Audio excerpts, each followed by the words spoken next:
ಅಖಂಡ ಭಾರತ ದೇಶ ಅಂದರೆ ರಾಜರ ಸಾಮ್ರಾಜ್ಯವೇ ನಮಗೆ ನೆನಪಿಗೆ ಬರುತ್ತೆ.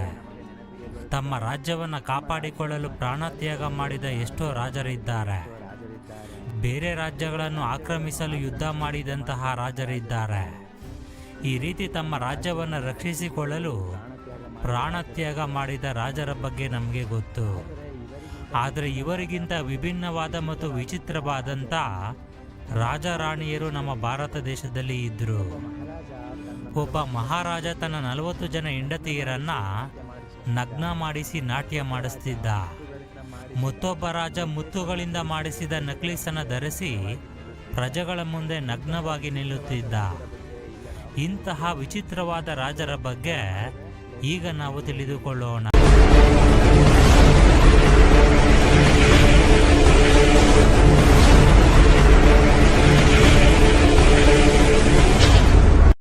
ಸ್ನೇಹಿತರೆ, ಮೊದಲನೆಯದಾಗಿ ಪಾಟಿಯಾಲ ಮಹಾರಾಜ ಭೂಪೇಂದ್ರ ಸಿಂಗ್.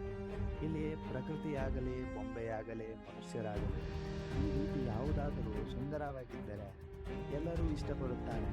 ಆದರೆ ಭೂಪೇಂದ್ರ ಸಿಂಗ್ಗೆ ಸುಂದರವಾದ ಹೆಣ್ಣು ಮಕ್ಕಳ ಜೊತೆ ಕಾಲ ಕಳೆಯುವುದೇ ಮುಖ್ಯವಾದ ಆಸಕ್ತಿ.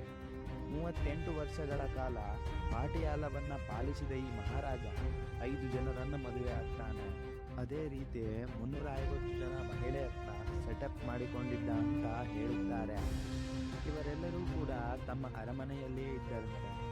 ಇವರಿಗೆ 85 ಜನ ಮಕ್ಕಳು ಅಂತ ಕೂಡ ಹೇಳ್ತಾರೆ. ಇವರ ಚರಿತ್ರೆ ಇಲ್ಲಿಗೆ ಮುಗಿಯುವುದಿಲ್ಲ.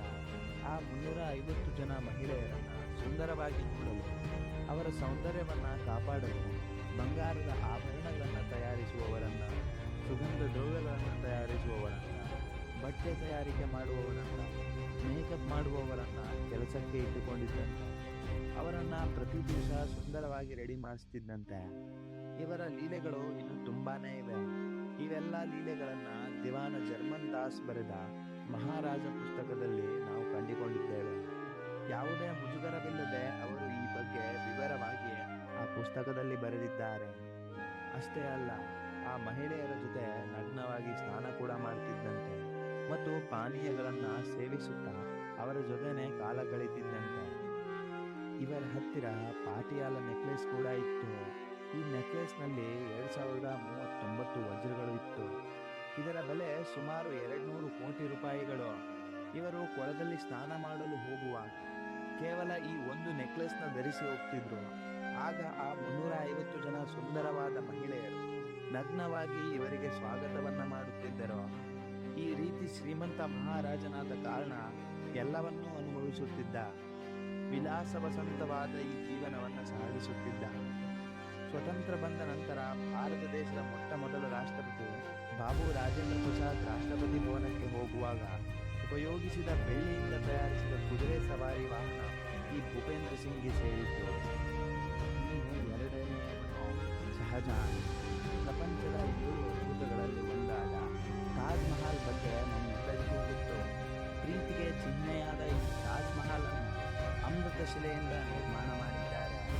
ಶಹಜಾನ್ ಪ್ರೇಮಿಕನಾಗಿ ಎಲ್ಲರಿಗೂ ಗೊತ್ತು. ಇದರಿಂದ ಅವನ ವ್ಯಕ್ತಿತ್ವ ತುಂಬಾ ಸುಂದರವಾದದ್ದು ಅಂತ ಅಂದುಕೊಳ್ತಾರೆ. ಆದರೆ ಇಲ್ಲಿ ಸತ್ಯ ಬೇರೆನೇ ಇದೆ. ಹೆಂಡತಿ ಮಮ್ತಾಜ್ 14ನೇ ಮಗುವನ್ನ ಹೆತ್ತಿದ ನಂತರ ಸತ್ತು ಹೋಗ್ತಾರೆ. ಮಮ್ತಾಜ್ ಸೌಂದರ್ಯಕ್ಕೆ ಮುಗ್ಧನಾದ ಚಕ್ರವರ್ತಿ ಕೇವಲ ಮಮ್ತಾಜ್ ಜೊತೆನೇ ಇದ್ದು ಉಳಿದ ಹೆಂಡತಿಯರನ್ನ ಪಕ್ಕಕ್ಕೆ ಇಟ್ಟಿದ್ದ. ಅವರಿಗೆ ಮಕ್ಕಳು ಕೂಡ ಇರಲಿಲ್ಲ. ಈ ರೀತಿ ಕೇವಲ ಮಮ್ತಾಜ್ ಜೊತೆನೇ ಇದ್ದು ಅವರು ಪ್ರತಿ ಬಾರಿ ಗರ್ಭವತಿಯಾದ ಕಾರಣ ಅವರ ಆರೋಗ್ಯ ಕ್ಷೀಣಿಸುತ್ತೆ. ಇವರ ಮರಣಕ್ಕೆ ಇದೇ ನಿಜವಾದ ಕಾರಣ. ಮಮ್ತಾಜ್ ಸತ್ತ ನಂತರ ಚಕ್ರವರ್ತಿ ಇನ್ನೂ 8 ಜನರನ್ನ ಮದುವೆ ಆಗ್ತಾನೆ. ಇವರನ್ನ ಬಿಟ್ಟು ಅವರ ಮನೆಯಲ್ಲಿ ಇನ್ನೂ 100 ಜನ ಮಹಿಳೆಯರಿದ್ದರಂತೆ. ಇಂತಹ ವ್ಯಕ್ತಿಯನ್ನ ಪ್ರೇಮಿಕ ಅಂತ ಕರೆಯುವುದು ವಿಚಿತ್ರವಾಗಿದೆ. ತಾಜ್ ಮಹಲ್ ನಿರ್ಮಾಣಕ್ಕೆ 12,000 ಜನಕ್ಕೆ 12 ವರ್ಷಗಳ ಕಾಲ ಸಮಯ ಹಿಡಿಯುತ್ತದೆ. ಇದಕ್ಕೆ ಬೇಕಾದ ಅಮೃತ ಶಿಲೆಯನ್ನು ರಾಜಸ್ಥಾನದಿಂದ ತರಿಸುತ್ತಾರೆ. ಕ್ರಿಸ್ಟಲ್ಸ್ ಅನ್ನ ಚೈನಾದಿಂದ ತರಿಸುತ್ತಾರೆ.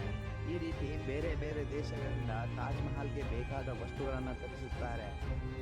ಸ್ನೇಹಿತರೆ, ಇನ್ನು ಮಹಾರಾಣಿ ಗಾಯತ್ರಿ ದೇವಿ 1919 ಮೇ 23ರಂದು ಲಂಡನ್ನಲ್ಲಿ ಹುಟ್ಟುತ್ತಾರೆ. ಇವರ ತಂದೆ ಜಿತೇಂದ್ರ ನಾರಾಯಣ್ ಕೂಚ್ಬಿಹಾರ್ನ ಯುವರಾಜ ಉಪೇಂದ್ರ ನಾರಾಯಣ ಇವರ ಚಿಕ್ಕ ತಮ್ಮ.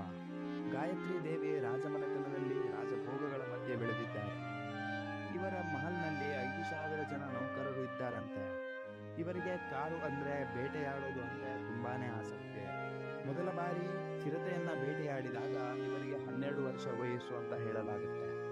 ಗಾಯತ್ರಿ ದೇವಿ ಬೇಟೆಗಾರರು ಮಾತ್ರ ಅಲ್ಲ, ಒಳ್ಳೆ ಕುದುರೆ ಸವಾರಿ ಕೂಡ ಹೌದು. ಇನ್ನು ಕಾರುಗಳು ಅಂದ್ರೆ ತುಂಬಾನೇ ಹುಚ್ಚು. ಬೆಂಟ್ಲಿ, ರೋಲ್ಸ್ ರಾಯ್ ಇಂತಹ ಕಾರುಗಳು ಅಲ್ಲದೆ ಒಂದು ಸ್ವಂತ ವಿಮಾನ ಕೂಡ ಇತ್ತು ಅಂತ ಹೇಳ್ತಾರೆ. ಈ ರೀತಿ 1940ರಲ್ಲಿ ದ್ವಿತೀಯ ಮಹಾರಾಜ ಸವಾಯಿ ಮಾನ್ ಸಿಂಗ್ ಅವರ ಜೊತೆ ಮದುವೆಯಾಗುತ್ತೆ. ಮದುವೆಯಾದ ನಂತರ ಇವರು ಜೈಪುರಕ್ಕೆ 3ನೇ ಮಹಾರಾಣಿ ಆಗ್ತಾರೆ. ಆದರೆ ಗಂಡ ಮತ್ತು ಮಕ್ಕಳ ಮರಣ ಅವರಿಗೆ ತುಂಬಾ ದುಃಖವನ್ನ ತರುತ್ತೆ. ಸ್ನೇಹಿತರೆ, ಇನ್ನು ಕೂಚ್ ಬಿಹಾರಿ ಮಹಾರಾಣಿ ಇಂದ್ರಾದೇವಿ. ಬರೋಡ ರಾಜಮನೆತನದಲ್ಲಿ ಹುಟ್ಟಿದ ಇಂದ್ರಾದೇವಿ ಜೀವನ ತುಂಬಾ ಸುಖಕರವಾಗಿ ಸಾಗಿದೆ. ಗ್ವಾಲಿಯರ್ ಮಹಾರಾಜ ಮಧುರಾವ್ ಸಿಂಗ್ ಜೊತೆ ಮದುವೆ ಕೂಡ ಫಿಕ್ಸ್ ಆಗುತ್ತೆ. ಆದರೆ ಕೂಚ್ ಬಿಹಾರಿ ಯುವರಾಜನ ಜೊತೆ ಪ್ರೀತಿಯಲ್ಲಿ ಬಿದ್ದ ಕಾರಣ ಈ ಮದುವೆ ಕ್ಯಾನ್ಸಲ್ ಆಗುತ್ತೆ. ಕೂಚ್ ಬಿಹಾರಿ ಯುವರಾಜನಾದ ಜಿತೇಂದ್ರ ನಾರಾಯಣ ಜೊತೆ ಮದುವೆಯಾದ ನಂತರ ಇಬ್ಬರು ಲಂಡನ್ಗೆ ಹೋಗ್ತಾರೆ. ಈ ರೀತಿ ವರ್ಷಾನುಗಟ್ಟಲೆ ಯುರೋಪ್ನಲ್ಲೇ ಸುತ್ತಾಡುತ್ತಿರ್ತಾರೆ.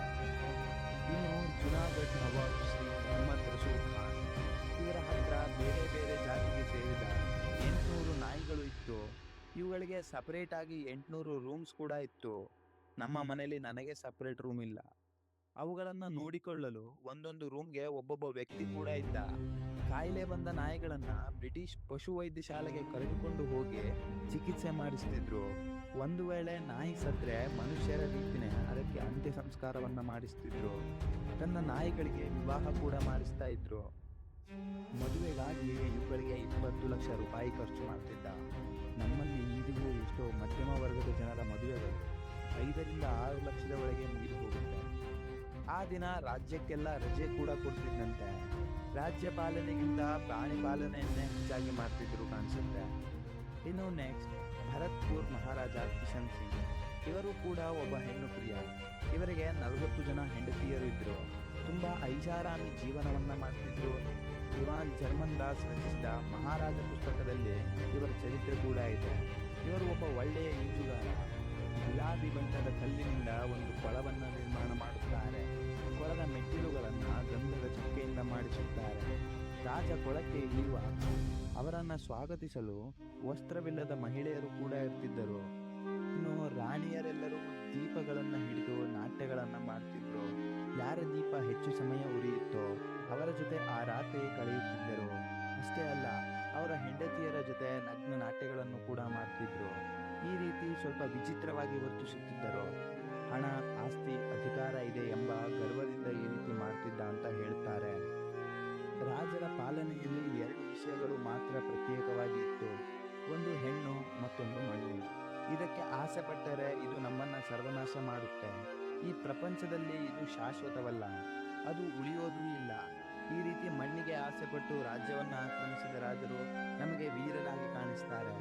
ಆದರೆ ಹೆಣ್ಣಿಗೆ ಆಸೆ ಪಟ್ಟವರು ಮಾತ್ರ ಕಾಮಿಗಳಾಗಿ ಕಾಣಿಸುತ್ತಾರೆ.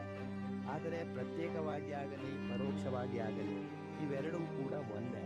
ಇದಕ್ಕೆ ಆಸೆ ಪಡೋದಾಗಲಿ ಇದನ್ನ ಸ್ವಂತ ಮಾಡಿಕೊಳ್ಳುವುದಾಗಲಿ ಯಾರಿಂದಲೂ ಸಾಧ್ಯವಿಲ್ಲ. ಈ ರೀತಿ ಇವುಗಳಿಗೆ ಆಸೆ ಬಿದ್ದ ಯಾವ ರಾಜರು ಕೂಡ ಈಗ ಉಳಿದಿಲ್ಲ. ಈ ಕುರಿತು ನಿಮ್ಮ ಅನಿಸಿಕೆ, ಅಭಿಪ್ರಾಯ ಏನು ಸ್ನೇಹಿತರೆ? ಕಾಮೆಂಟ್ನಲ್ಲಿ ತಪ್ಪದೆ ತಿಳಿಸಿ. ಮಾಹಿತಿ ಇಷ್ಟ ಆಗಿದ್ದರೆ ಲೈಕ್ ಮಾಡಿ, ನಿಮ್ಮ ಅನಿಸಿಕೆ ಅಭಿಪ್ರಾಯವನ್ನು ಕಾಮೆಂಟ್ ಮಾಡಿ, ಹಾಗೆ ನಿಮ್ಮ ಸ್ನೇಹಿತರೊಡನೆ ಶೇರ್ ಮಾಡಿ. ನೀವೇನಾದರೂ ಇದೇ ಮೊದಲನೇ ಬಾರಿ ನನ್ನ ಚಾನಲ್ಗೆ ಬಂದಿದ್ದರೆ ತಪ್ಪದೇ ನನ್ನ ಚಾನಲನ್ನು ಸಬ್ಸ್ಕ್ರೈಬ್ ಮಾಡಿ. ಮುಂದಿನ ವಿಡಿಯೋದಲ್ಲಿ ಮತ್ತೆ ಸಿಗೋಣ.